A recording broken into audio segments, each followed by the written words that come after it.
Nesse retorno, a gente já volta falando sobre política. Boa noite. Hoje, eu e você e eu, Tássio Cruz. É isso mesmo. Boa noite, Aline. Boa noite a todos que nos acompanham. Bom, Tássio, hoje o dia foi de grande repercussão após uma declaração à imprensa do prefeito Silvio Mendes, falando sobre a situação financeira da capital.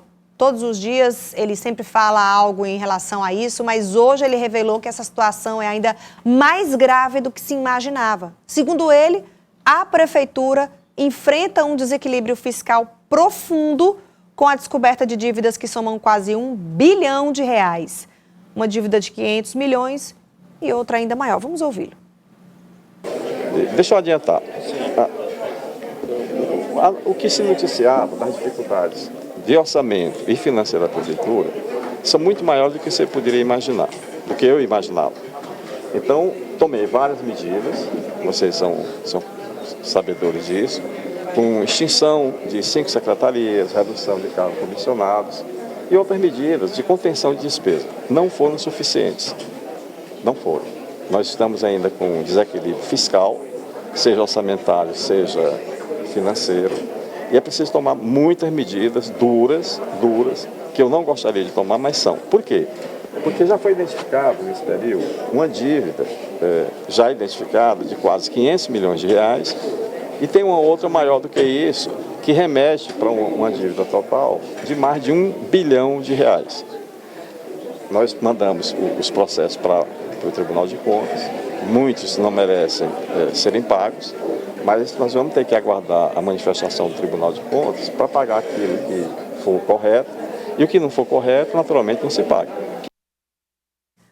Vamos lá tentar fazer uma análise aqui dessa informação, né? Foi uma bomba, na verdade, que o prefeito Silvio Mendes soltou hoje, mas não disse a origem dessas dívidas, não disse que secretarias, que ele chegou a falar até que secretarias poderiam ser extintas para tentar reduzir ainda mais a folha, mas desde o começo do ano, desde o início da gestão, ele sempre está fazendo esse enxugamento da máquina.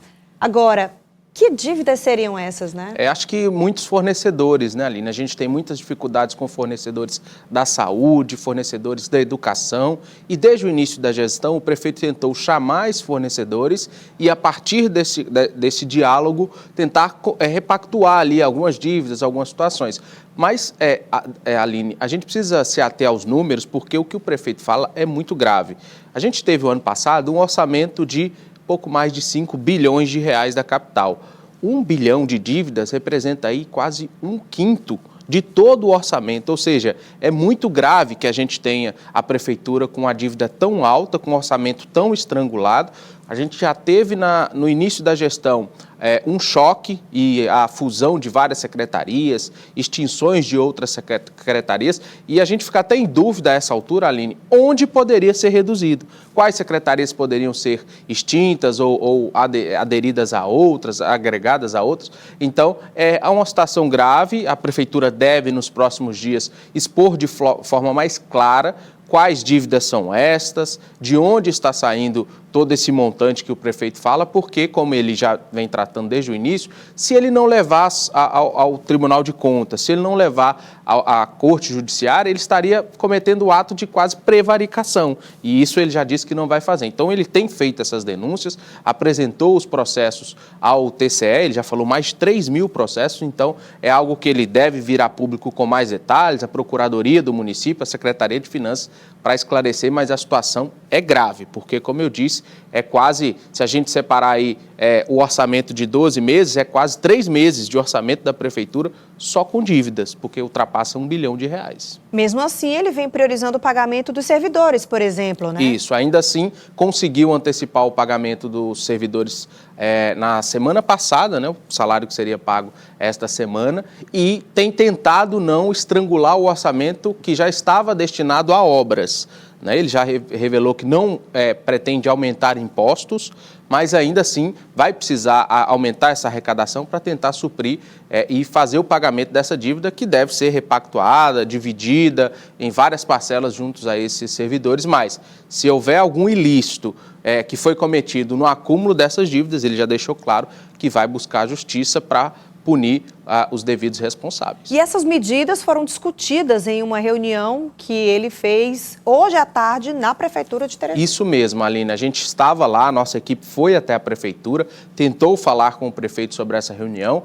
Quando a gente estava lá, ainda estava acontecendo, a gente vê um flagrante rápido desta reunião que aconteceu hoje à tarde. Aí a gente vê, Aline, por exemplo, Defesa Civil, ETURB, SAAD Sul, SAAD Leste, SAAD Centro, pelo que eu apurei nos bastidores, todos os representantes de SAADs estavam nessa reunião, além do presidente da ETURB e representantes da Defesa Civil. Ao final da reunião, a gente chegou a ter um rápido contato com esses dirigentes, porém, nenhum deles quiseram falar. O prefeito disse que também não ia falar hoje, mas já começa, sim, um diálogo com os superintendentes de SAADs e outros gestores para tentar aplicar essas primeiras medidas de economia. Um outro detalhe interessante, eu conversei nos bastidores da Prefeitura hoje com o líder de governo na Prefeitura, Bruno Vilarinho, que estava lá na Prefeitura, não participando da reunião, mas estava em diálogo com o vice-prefeito e secretário de governo, Jeová Alencar. Ele prometeu amanhã na Câmara, amanhã nós temos sessão na Câmara,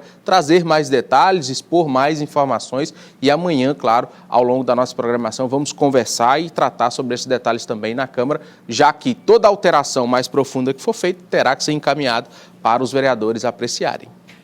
Essa dívida, essa revelação sobre essas dívidas foi feita hoje pela manhã durante a comemoração dos 17 anos do Hospital de Urgência de Teresina, que é administrado pela Fundação Municipal de Saúde. O prefeito estava lá, vamos acompanhar. Criado em 2008, o HUT já atendeu mais de 1 milhão de pacientes e hoje é considerado um dos maiores hospitais públicos da região Nordeste. Hoje o HUT é perfeito? Não, longe disso. Mas com certeza já salvou muitas vidas, muitas. E tem uma equipe muito boa, a direção com compromisso, o corpo clínico, os servidores, sabe da importância do trabalho deles. A estrutura cresceu. O número de leitos aumentou e o desafio também. Mas o compromisso com a vida segue sendo o maior pilar da unidade. Foram mais de 1 milhão de atendimentos, mais de 200 mil cirurgias realizadas. Então foi o impacto social, o impacto para a população realmente mostra a efetividade e o funcionamento do Hospital de Urgência de Teresina.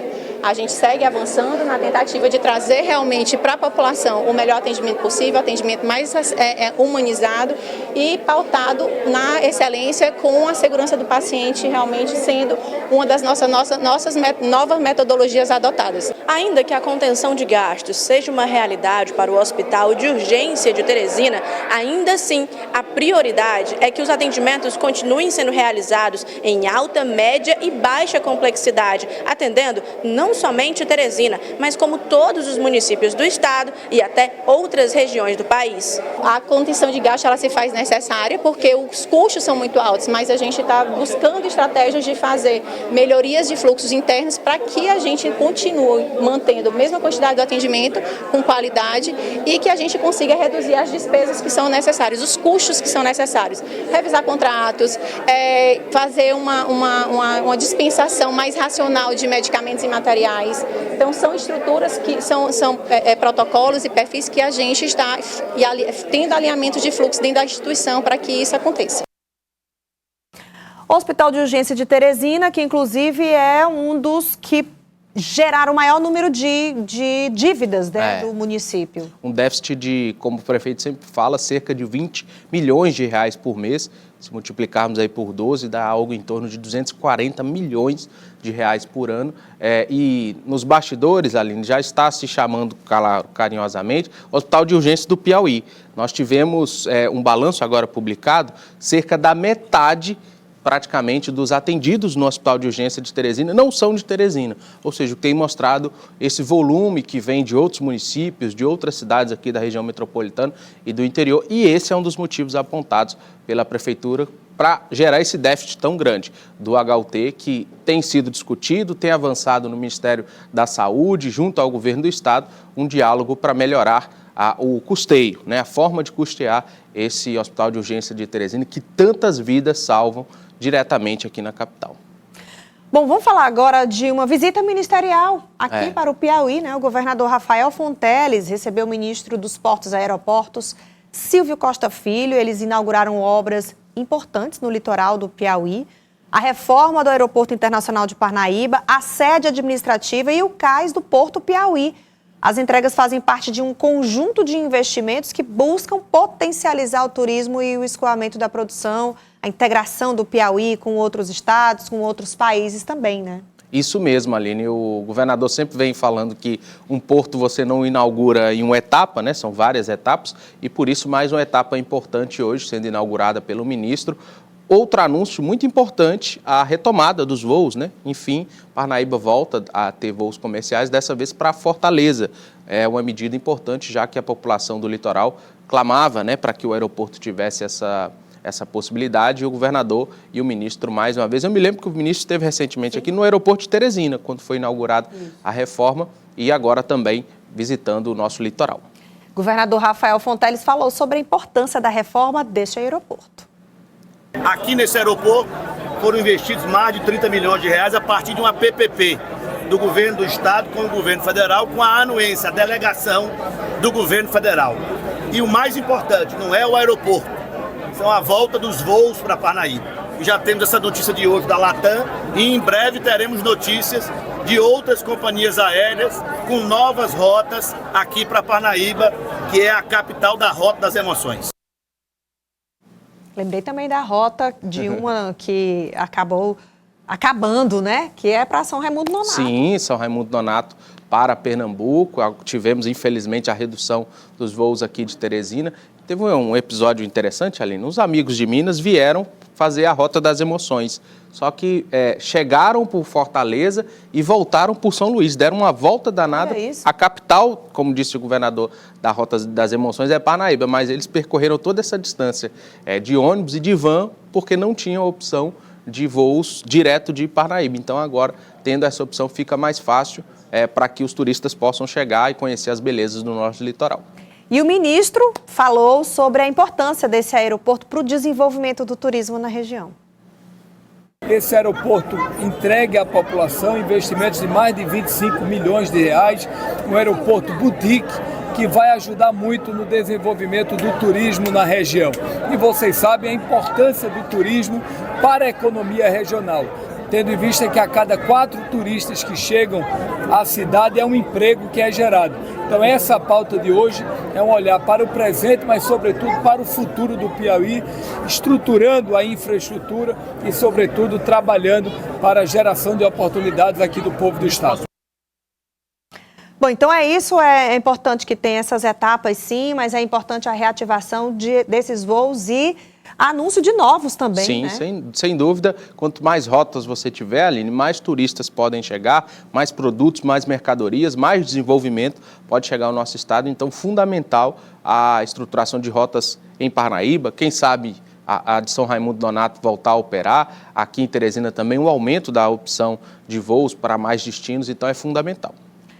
Tasso Cruz, hoje você participou de uma rodada de entrevistas com a ministra do Meio Ambiente, né? Isso mesmo, Aline. A gente falou com exclusividade para o estado do Piauí com a ministra do Meio Ambiente, Marina Silva, no Café da Manhã, o Bom Dia Ministra, né? Um quadro que a EBC, a Agência Nacional, faz semanalmente. A gente pôde dialogar sobre diversos temas, dentre eles a COP30, que será realizada no final do ano em Belém, reunirá representantes do mundo inteiro para discutir o meio ambiente, e a gente pôde falar com ela sobre diversos temas, dentre eles o hidrogênio verde, que a gente vê a planta, a gente acompanhou a planta instalada em Parnaíba. Este ano, em março, o Ministério do Desenvolvimento autorizou a construção da planta, então mais um passo importante, e a ministra destacou que o hidrogênio verde do Piauí, como do Nordeste como um todo, está no ponto central de desenvolvimento dessa transformação da matriz energética global, e salientou a importância desta obra no nosso litoral. Vamos ouvir. Ministra, tanto na COP quanto nas conferências, a transição energética tem sido um dos principais tópicos. Hoje, o Piauí se destaca, tenta assumir o protagonismo na produção do hidrogênio verde. Como que a senhora avalia a importância dessa produção e dessa transição energética que serão discutidas tanto nas conferências como também na COP? Bem, nós temos a necessidade de fazer a transformação ecológica. Esse é um dos eixos do programa de transformação ecológica, que é liderado pelo ministro Fernando Haddad, com a participação do Ministério do Meio Ambiente, do Planejamento, enfim, todos os ministérios. E no caso da questão da transição energética, é até um eixo específico, né? Porque nós vamos precisar substituir energia fóssil de carvão, de petróleo, gás, por energia limpa, que vem do sol, que vem da água, que vem do vento, da biomassa, e também, a partir dessas fontes de geração, podermos fazer aí todo o processo do hidrogênio verde. Claro que é importante a contribuição que os estados estão dando. Os estados do Nordeste já dão uma grande contribuição com solar e energia eólica, e agora o hidrogênio verde, ter essas plantas, é um processo inovador e necessário, não apenas para o Brasil, mas para a transição energética da matriz energética global. E deu uma grande relevância para o Piauí nessa fala dela, né? A importância de desenvolver esse projeto. Isso, Aline. Dentre os eixos que serão desenvolvidos na COP30, um deles é a transição energética em si. Por isso ela ressalta a importância dessas plantas que estão sendo desenvolvidas em todo o Nordeste brasileiro. O Piauí desponta. Nós temos essa planta que será desenvolvida pela empresa Solátil, lá na ZPE de Parnaíba, com investimento de mais de 20 bilhões de reais. Então, por isso, a importância dessa matéria. E, óbvio, nós estamos numa planície entre rios, Aline. Eu perguntei a ela o que a COP deve apresentar de alternativas. Nós temos o rio Poti, o rio Parnaíba, o maior rio exclusivamente nordestino do país, e ela falou sobre também a importância da preservação dos rios Parnaíba, Poti e todos os rios da região Nordeste. Vamos ouvir. Nós estamos aqui em Teresina, ministra, entre dois rios, rios Poti e Parnaíba. O Parnaíba é o único rio 100% nordestino. Eu queria saber, ministra, o que vai ser tratado na COP e também nas conferências de preparação para a preservação dos nossos rios. Um dos temas fundamentais da agenda de enfrentamento à emergência climática e de justiça climática é a proteção dos recursos hídricos, principalmente numa região que tem vários lugares que tem problema de escassez hídrica. Os rios de boa parte dos estados brasileiros são afetados pela falta de saneamento básico. Uma coisa fundamental é o saneamento básico.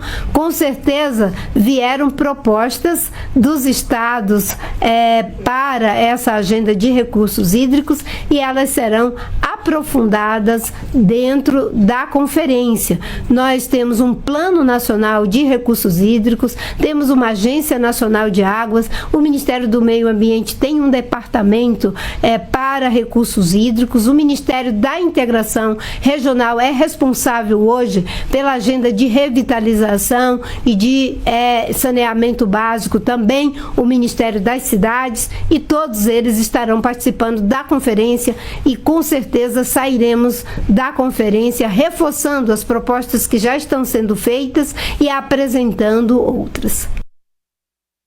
Reportagem completa que está no cidadeverde.com. Exatamente, a ministra também falou sobre desmatamento no Piauí, no Mato Piba, e todos os detalhes dessa entrevista exclusiva para o estado do Piauí a gente encontra no cidadeverde.com. Tássio Cruz, muito obrigada. Grande abraço a você, um grande abraço e uma ótima semana a todos. Sem feriado essa semana, vamos trabalhar a semana inteira. Grande abraço a você e a todos. Quarta-feira a gente se encontra aqui, tá? Até já. Até mais.